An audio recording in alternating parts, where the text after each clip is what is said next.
هغه چې د قلموال ورونو سره هغه څوک چې ښه فکر لري ښه سوچ لري د کفارو مقابله کولای شي هغه چې خو ټلیفون استعمالوي فیسبوک استعمالوي ټویټر استعمالوي خدا سي استعمال کوي چې په دغه استعمال کې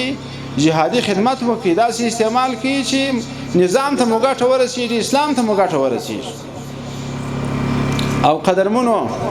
بل خبره دا چې د موجوده مجاهدین دا ستاسو ورونه دي په دا درشي باندې خطا نه وځي چې وسه د ملي اردو درشي اغوسته ده او یا د دفاع وزارت د استخباراتو درشي اغوسته ده د دفاع وزارت نه د استخباراتو درشي یا د داخله وزارت درشي اغوسته ده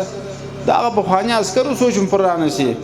دا هغه کسان چې په دا غرونو کې بجنګیدل د کفارو سره دا هغه شل کلن مبارزین هغه مجاهدین چې الله پاک په میدان کې کامیاب کړل نو دغه مجاهدینو سره ښه گزاره احترام د مجاهدینو د ورور په سترګ ورته کتل د یو بچی په سترګ ورته کتل لکه په خوا چې څنګه نازوي وسې ماغه سي نازوا دا مجاهدینو سم په دغه فکر کې دي چې الله راضي کې د تنخواه ولا ک فکر ور سره دي نه د مادیات فکر ور سره دي د الله جل جلاله د جن د خدمت فکر ور سره دي تر اوسه مشتنه دی ویلي چې زبې خدمت کې يم څو وخت مشت تنخواه را کوي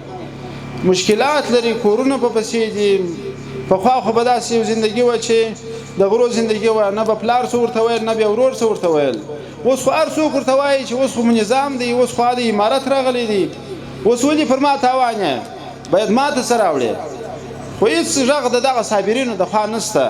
د الله جل جلاله د جن په خدمت کې راوتلی دي دا خدمت یې مطلب دی نو پر دغه د خپل مجاهدینو خیال وساتي شفقت پر وکي ښه رحم ور سره ولري ښه درگذر او تیربیه ور سره وکي